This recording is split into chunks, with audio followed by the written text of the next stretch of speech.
Good morning. Good morning, everybody. Welcome to our adults class here at Stevens. We have a special treat this morning. Many of you already got to hear David Zahl at 9 a.m. as our preacher, but he will be doing the same thing, probably even better, at 11:15. It'll be much better. I mean, you're warmed up now. That was sort of... I'm like a rocket ship. Yeah, that's right. And you were just starting out, but Yeah. now you're really cooking with gas. So Dave and I have known each other since, 2006, 7, 8, somewhere in there.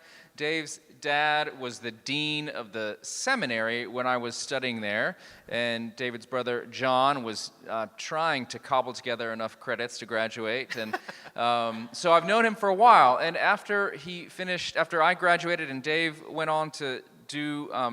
an unprecedented, weird, ill-advised thing, which was to try to start a ministry in New York City to reach really anybody, but particularly he was trying to connect with what they call young people, young adults, transient folks in New York, and that turned into Mockingbird Ministries, which is it was a blog on Blogspot. And then became an actual website, and now a podcast empire, and books, and all kinds of things, conferences. And Dave has done incredible work with the team. They're now based in Charlottesville, Virginia, whereas you may have read, Dave is on staff there at Christ Episcopal Church, but he spends a lot of time doing what he's going to do today, which is to talk about some of the themes he explored in his recent book. And so I'm just going to get out of the way and let you do your thing. Dave Zahl, welcome. Thank you, Aaron. Thank you, Aaron. It is really a delight to be back here. I was joking in the 9 a.m. service, but I did speak here 8 years ago, and this didn't exist, like from what I recall. Like I slept, there was much more. It was like a fluorescent overhead lighting situation with dropped panel, right? And it was lovely. It felt more New Testament than this. So I'm so delighted to be here, and I am here to speak about my book, Low Anthropology, and I will explain to you what I mean by that term. It's the second book I've written that sort of introduces a term in the title, which is a risky move, I'm told. And whether or not it pays off, I don't know. You'll have to tell me. But I thought I'd begin by talking about a podcast that my wife, who's here, had sent me early October, actually, right as I was hitting the road to talk about low anthropology, and it was, what's the name of the podcast? The story? A Slight Change of Plans. Dr. Maya Shankar is the host, and she was talking to Daniel Pink, who's a popular writer and sort of a leadership, business, pop psychology guy, and he was talking about a book he wrote called The Power of Regret. Power of Regret. The episode's called The Science of Regret, but the book is The Power of The Power of Regret. And he told her about a survey he did in order to write that book, which was what he claimed is the largest survey of regret ever conducted. And he got 22,000 people to talk about their regrets in life. And what he found was that 82%, regret is always something that you sort of had agency over, that you wish you'd done maybe differently, rather than something that happened to you. But he said, do you have any regrets? And 82% of people said, yes, I've got significant regrets, things that I would go back and do differently if I could. And then 17% of people said they had no regrets, but then went on to list all the things they wish they had done differently in their lives. And then there's 1%, which I guess are just psychopaths, but if you're doing the math. So he had stumbled into this universal area of human experience. And as we all know, today, the world is fractured, atomized, siloed off. Everyone can't talk to each other. We're all us versus them, and groups and divisions and acrimony and blame. That seems to be the air we breathe. And yet here is Daniel Pink talking about something that unites us, the ubiquity of regret.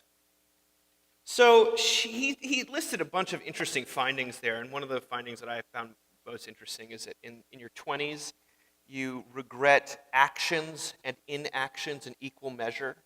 But by the time you're in your 40s and 50s, which do you regret more? Inaction, by like a factor of 8 to 1.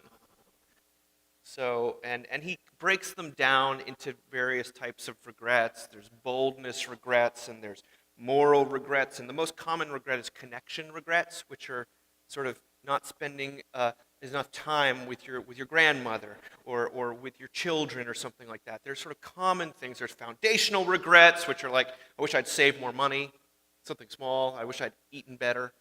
There's boldness regrets, which are pretty acute. They're sort of, I wish I'd gone out and quit my job and started that new thing, or I wish I'd pursued that romantic interest that I just was too chicken to do. I was just too scared, too intimidated. And then there's moral regrets, like bullying.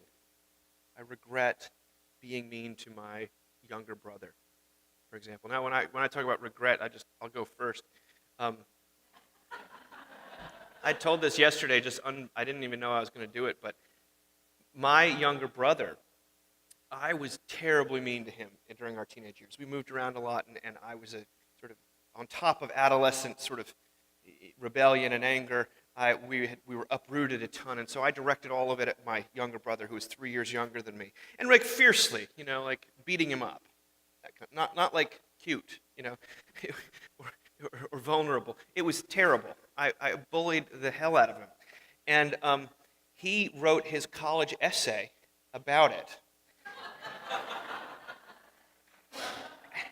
And he got into Harvard. So I was going to say, thank you, Sim. You owe me something. Anyway, back to regret.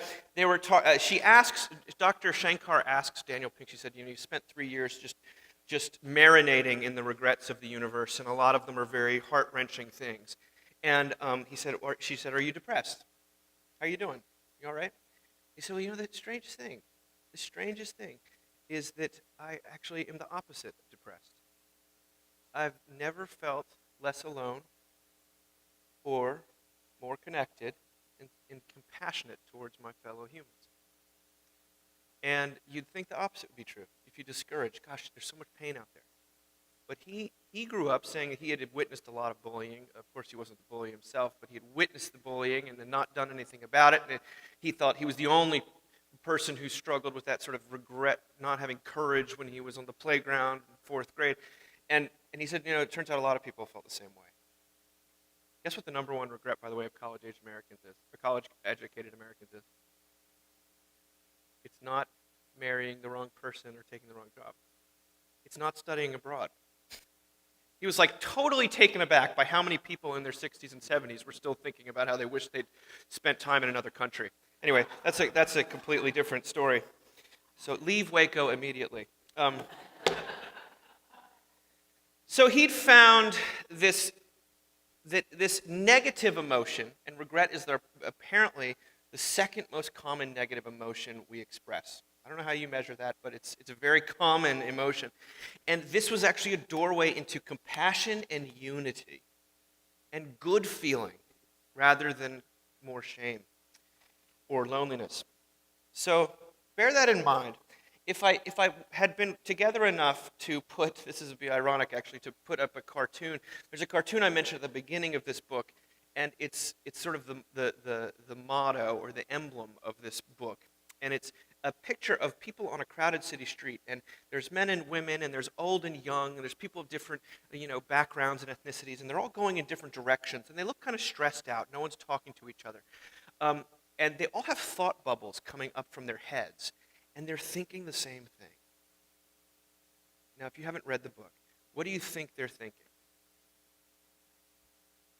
I talked to, the first time I gave this talk, I asked this question, and someone in the back said, they're thinking, WTF.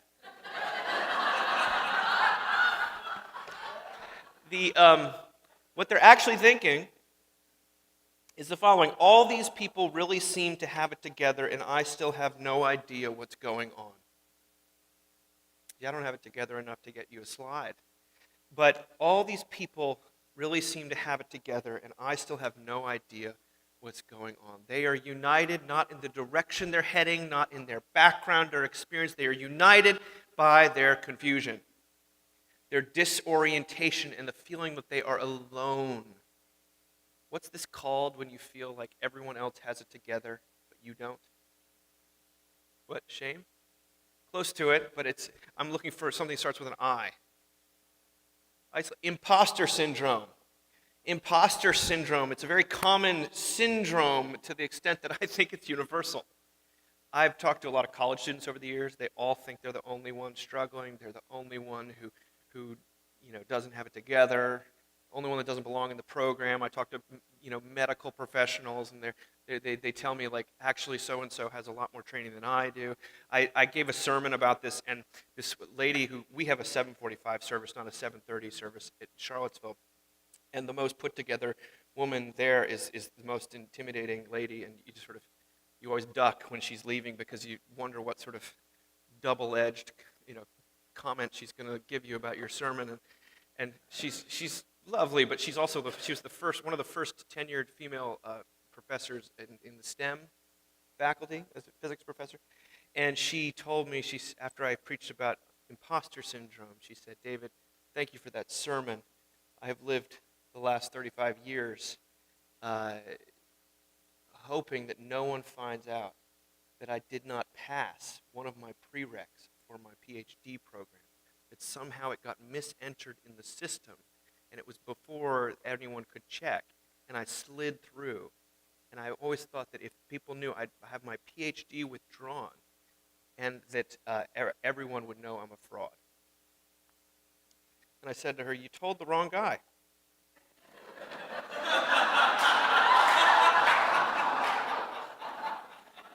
I think there's an administrator sitting right over there who'd be very interested in what you just told me. I kid, but what we have here is regret and imposter syndrome, and they seem to be universals. And in fact, when we talk about imposter syndrome, I can see your body language sort of relax.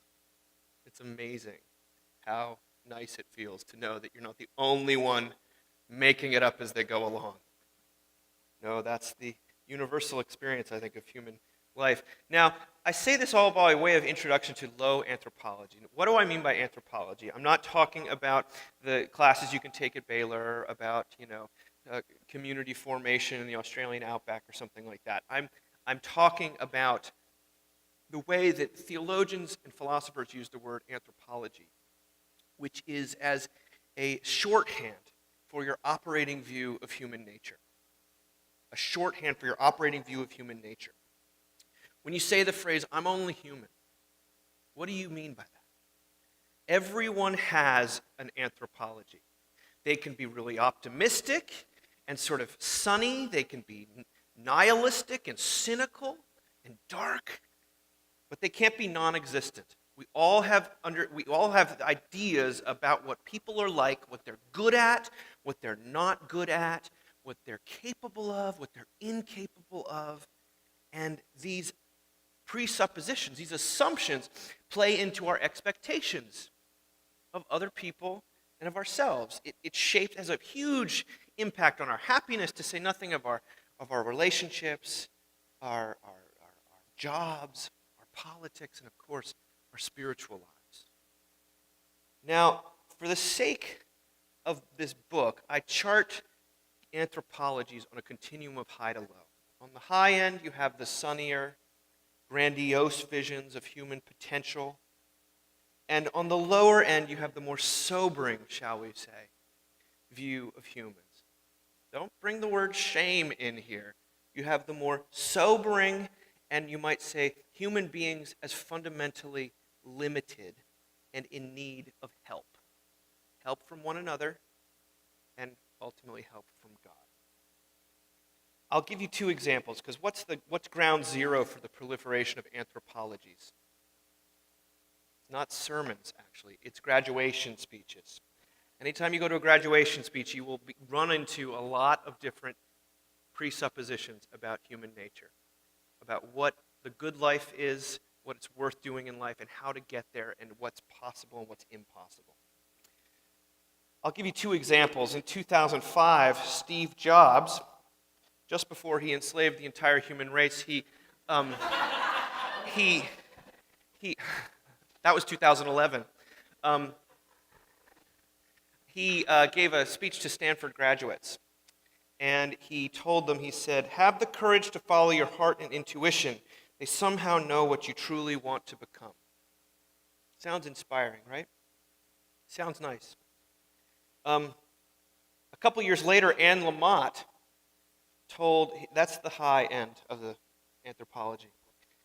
A couple years later, Anne Lamott, the writer from California, told a bunch of graduates, she said this, she said, "Everyone is screwed up, broken, clingy, and scared. Even the people who seem to have it more or less together. They are much more like you than you would believe. So try not to compare your insides to their outsides." Now, interesting, right? Lamott's words sound harsh, but I heard a lot of a lot of sort of laughter, recognition. But if my 10-year-old came back from school and told me, "Dad, guess what I learned today? Everyone is broken, screwed up, and clingy and scared," I'd say, "Son, we got to take you to a new school. Like, they're there. You must have had a hard day. Let's get you some Halloween candy that we seem to eat before Halloween every year." And if he came home with Steve Jobs' inspiring words, I would think, wow, what a cool thing to at least to think momentarily that you have everything inside you that you already need to become the next enslaver of the human race. I get a lot out of my Apple products, don't get me wrong. I just don't know I think the jury's still out as to whether it's all been a net plus or a negative. He was certainly an interesting guy. But say you had a tough week. Say you fumbled the ball at work. Say you spoke insensitively to a loved one. You said something you shouldn't have. You put your foot in it.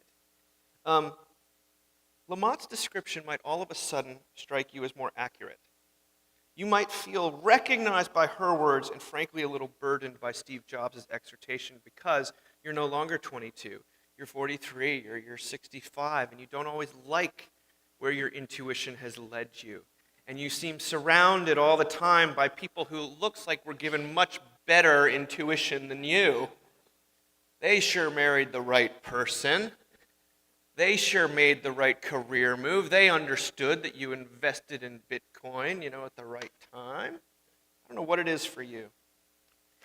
But I know that Lamott's admission conveys compassion, and you can feel your shoulders unknot. And Steve Jobs' advice might inspire you when you feel like you're worth nothing, but ultimately it conveys pressure over the long run. This is the great irony of a low anthropology. That what sounds insulting or sobering is actually liberating. And what sounds liberating at first is actually oppressive and embittering. Now, we are living in a time, as I've mentioned before, marked by deep division and acrimony. And I do think that people from different backgrounds have never had a harder time talking to each other. Much of our despair, I'm convinced, because despair is the end result of a high anthropology, is fueled by a superficial view of human nature. It's a near default view that flatters us with fantasies about our capacities and motivations, but fails to account for the actual data of our lives, leaving us lonelier and more burned out as a result. I hear from so many people who feel burdened by the pressure to perform an ideal version of themselves. I feel it myself. But here's the contention of this book. By editing out the less savory stuff about our humanity or pathologizing it as the great exception to the happy normal, we also snuff out solidarity, empathy, vulnerability, and love. We all of a sudden think we're the only one with problems, the only one barely hanging on, the only one who doesn't belong. But the truth of who we are is far more comprehensive. You see, a low anthropology doesn't say, you suck, It says that your liabilities are just as true about you as your capabilities. It does not, it says actually what's more, God has given us all different gifts, but very similar weaknesses. And that if I want to connect to you as a one-to-one human being who I don't share the same values to, the way to connect there is on the rails of a low anthropology, meaning once I find out where the locus of your grief, your loss, your pain, your self-doubt, then all of a sudden I feel like I can also share those things and I can feel some element of love stirring between us. This is the great irony, but I think it's really true. So low anthropology is my attempt to cut through all the noise with hope, highlighting the counterintuitive truth that weakness and limitation can function as a doorway to compassion, unity, grace, and ultimately faith.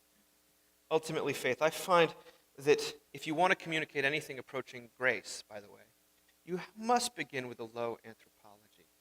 A low anthropology, by the way, I found that religion in general and Christianity in particular makes very little sense in the context of a high anthropology. Jesus, after all, said that he'd come for the sick, not the well. Not for the righteous, but sinners. This is, I'll say two more things and take a couple questions before we sign books. But low anthropology is not a euphemism for original sin. It contains that. It includes that.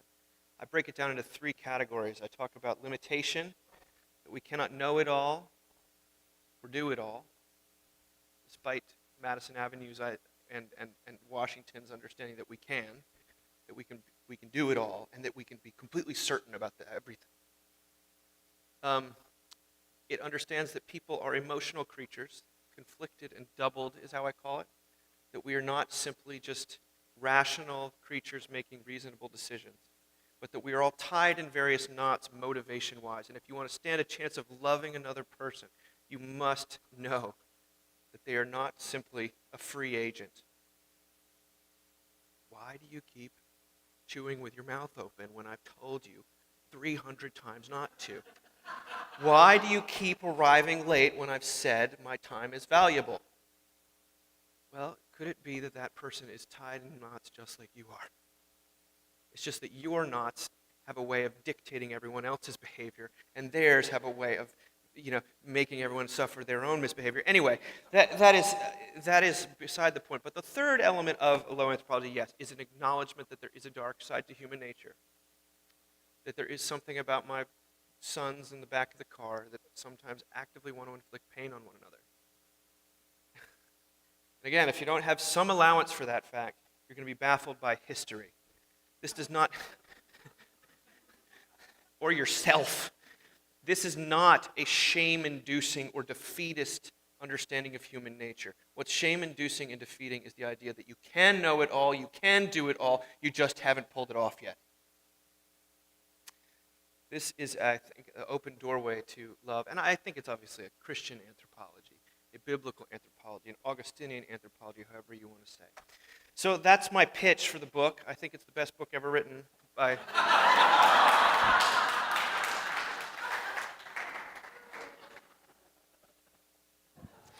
Dave, I'll start the questions off. What life tips can you give for me to finally stop procrastinating and getting organized?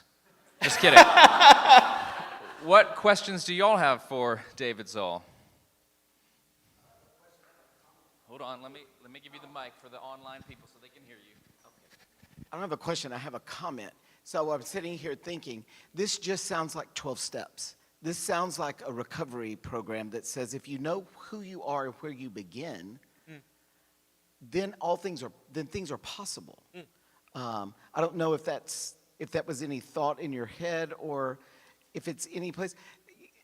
I think it's interesting the juxtaposition that you say that shame, it's not a shame-inducing thing, although to get in touch with your low anthropology can be very shameful things that are there.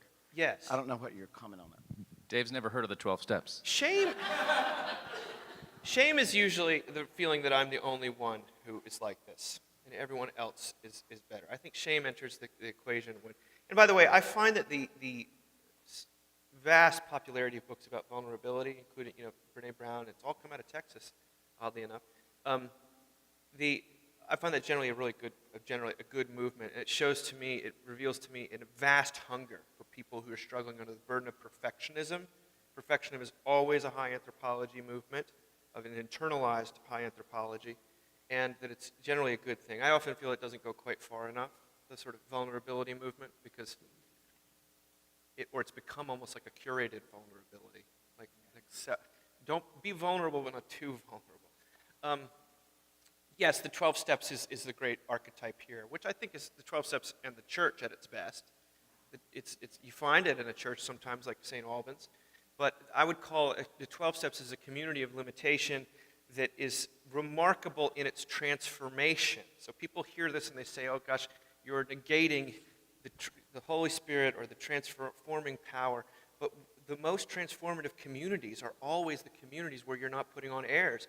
And if you were at the 12 steps, you come in and by showing up, you're admitting not something that's just the truth of who I am. It's like something that's caused an enormous amount of pain in your life. I'm an addict. There is a moral dimension to that usually.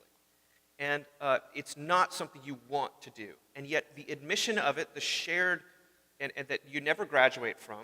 If you're 30 years sober, the person who's most sober the longest in the room is the one who woke up the earliest.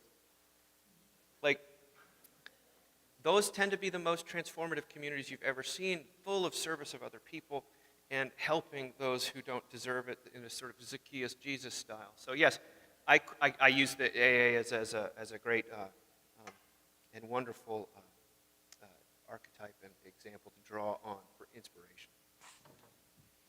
Yeah, Luke. I'm curious about, so the subtitle is the key to a gracious view of others and yourself. Tell us about how to make sense of power and concentrations of power and hierarchies of power.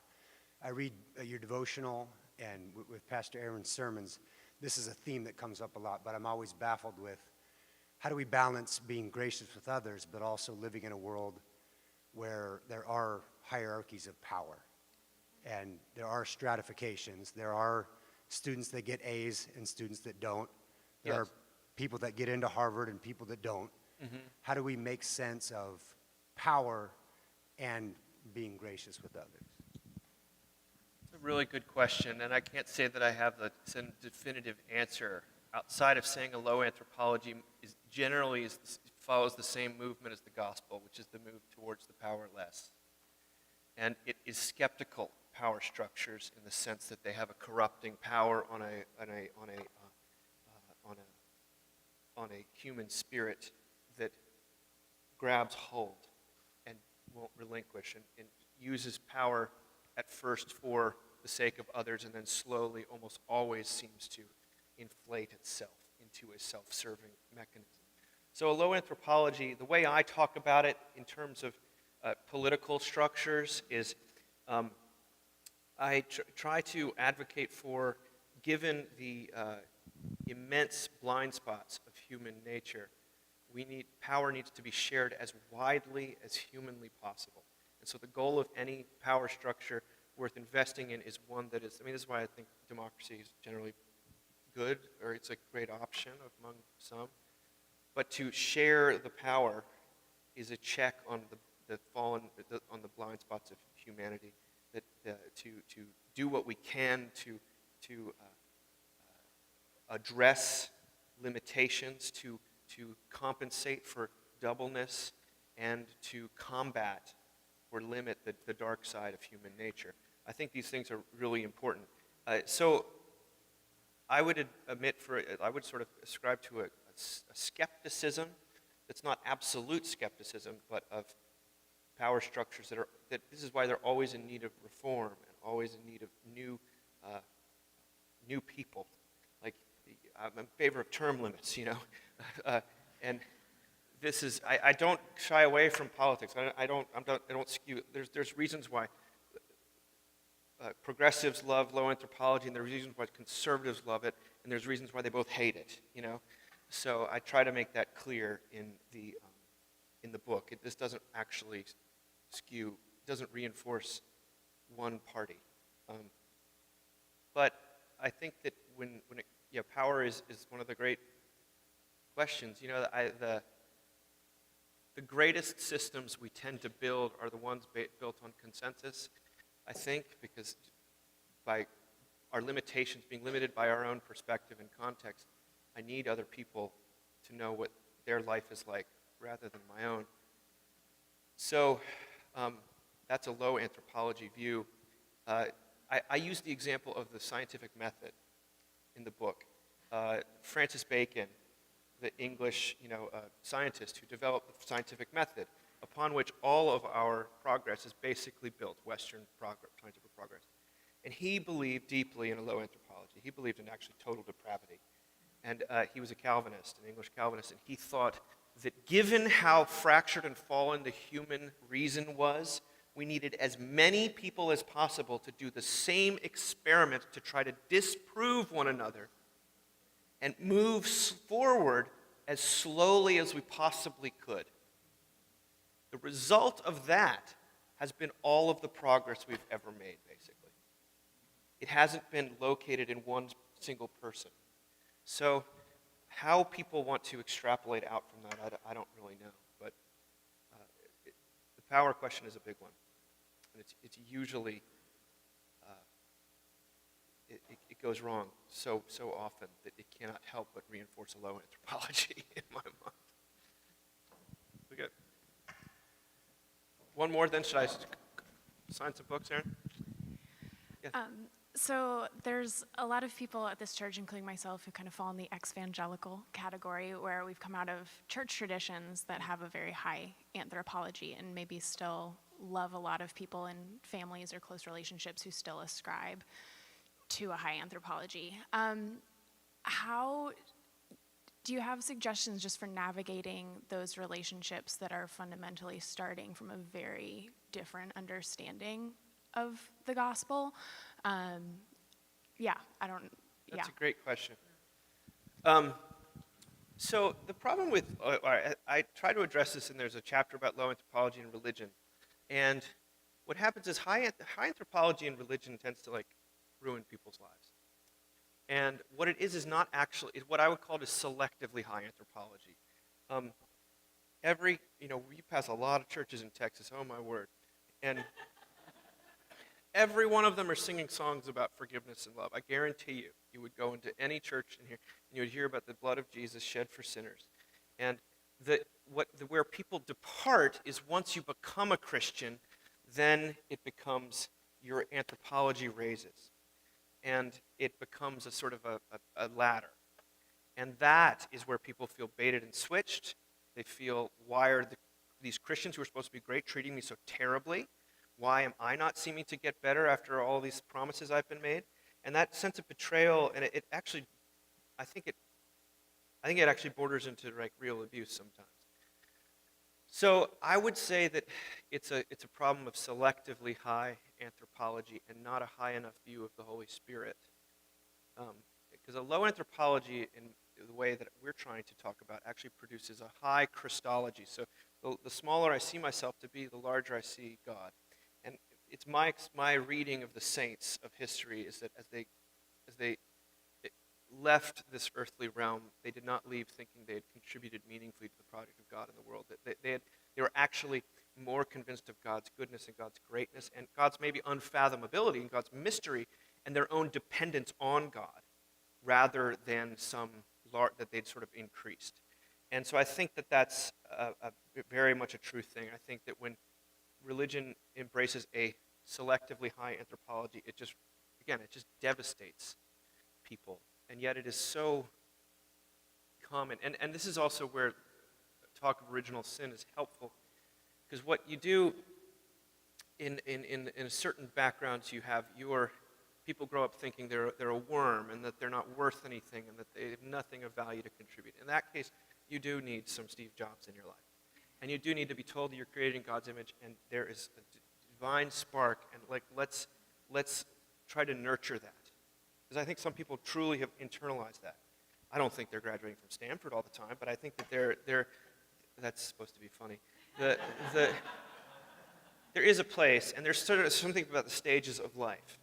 But I would say that the older folks who've read this book all seem to say that they feel better with every page. And I was like, I was so worried it would be depressing. So I find that to talk about it in those terms is to sort of at least have some sympathy for the nature of low anthropology is that we take something like, or it's more evidence to me of original sin that we take it and weaponize it against other people. It's not evident, but so with the voice that often comes in a sort of form of pietistic fundamentalist Christianity is like, you're a sinner, now stop. Stop. Stop it, you know? And it's like, if you have it with it, you are both awful, but then you somehow at the same time you have it within yourself to not be that. So that pits a person against themselves in a battle they cannot win, and it actually shuts off a person from asking God for help or nurture or sustenance. And I think that's tragic. I think that is often at the base of a lot of the deconstruction you find. I don't know how to combat that other than to say that it's just not true. I mean, that God is gracious and kind, and human beings are in need of God. To throw out any notion of of original sin or low anthropology because it reminds us of that is tragic. And I think that's what a lot of liberal Christianity has done. And you find that over the years now, people are sort of saying, hey, I think we might have gone a little too far. Because now, Nadia Bolz-Weber always said she could never be a Unitarian because they believed people were too good. And she knew herself. She'd just come from the drug clinic and was like, I just don't believe what you're saying. I don't recognize myself here. And so any hope, any true hope that we're to be found has to be begin with an accurate anthropology. It's not the beginning of hopelessness, it's the beginning of actual hope. And the allowance for uncertainty, for mystery, for finitude, and knowing that that's the way we actually love other people. Go to any wedding and you'll hear, the toasts you'll hear are not about how great the bride and groom are. You'll hear about what they were like that one night in November of 2006 when all hell broke loose and they really needed help. Or you'll hear about the bride, yes, she's beautiful, but let me tell you about her in her sweatpants on a Wednesday afternoon when she's watching reality TV and she's just broken up with some guy. That's the person. Anyway, you heard me. We've only got 10 minutes to sign books. Yeah, and one thing I would say to that, Anna, too, is, if I may, Dave, if we understand through a low anthropological perspective that people are blind and bound, yeah, that applies to your relative who's still clinging with desperate hope to a high anthropology, and they need it because of their own wounds, terror, all of that. And so I think the one thing a low anthropological perspective might give you is a gracious view of them, and you might pray that they hit bottom, because that's the only thing that wakes you up. Yeah. Their addiction to high anthropology will cause them to hit bottom at some point, usually with a way of disappointing themselves about themselves. But you can pray that bottom be higher, if possible. Yeah, because arguments, if we're emotional creatures, arguments won't work with them any more than they work with you. Yeah. And on that note, thank you, Dave. Thank you.